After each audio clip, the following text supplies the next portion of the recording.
Naam, a'udhu billahi minash shaitani rajim. Bismillahir rahmanir rahim. Assalamu alaikum wa rahmatullahi wa barakatuh.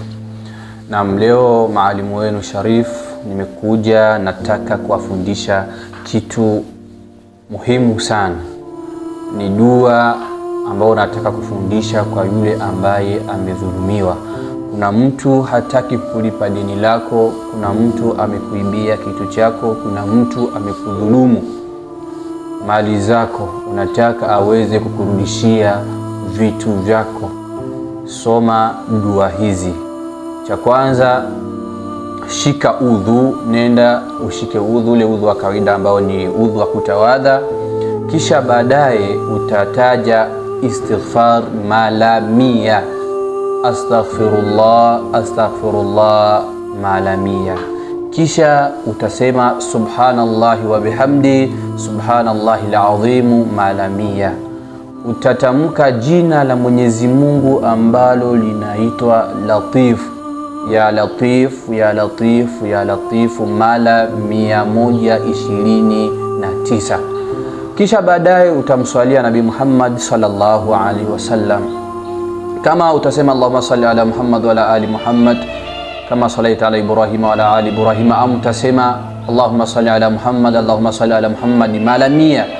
Kisha baadaye sali raka zako 2, sali raka zako 2, yani za haja zako. Kwenye sijda ya mwisho mwambie Mwenyezi Mungu, kuna mtu ameniibia kitu changu, kuna mtu amenidhurumu mali zangu, kuna mtu ambaye hataki kunilipa deni langu. Hapo utatamka jina la Mwenyezi Mungu mara 7, ambalo ni jina hilo linaitwa ya Wadud, ya Wadud, ya Wadud mara 7. Kisha utatoa salamu. Kaa mkao mzuri pale ambapo umesalia. Kisha soma suratul Lahab, suratul Lahab, tabbat yada abi lahab wa tab mara 111.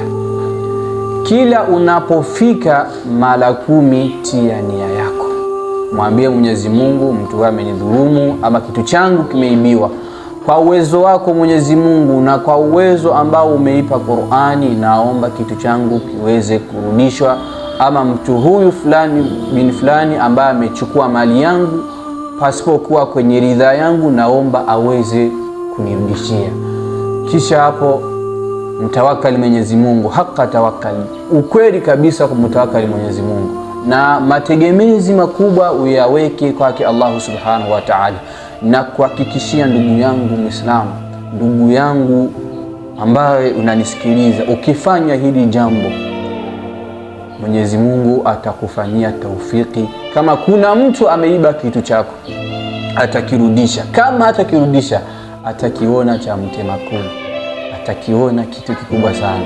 Kama kuna mtu amekudhulumu, hataki kukulipa na pesa anayo, wanafanya tu jeuri, hakika ataona kitu kikubwa sana. Kwa hivyo insha Allah nilikuwa nawafundisha mambo haya kwa uchache, ndo hayo. Kama kuna mtu amefanyia kitu kibaya, msomee dua, na dua ya mtu ambaye amedhulumiwa, ameibiwa, kama Mwenyezi Mungu anaijibu moja kwa moja. Ukifuata utaratibu huu, hakika dua yako itajibiwa haraka sana. Wa hadha, assalamu alaikum wa rahmatullahi wa barakatuh.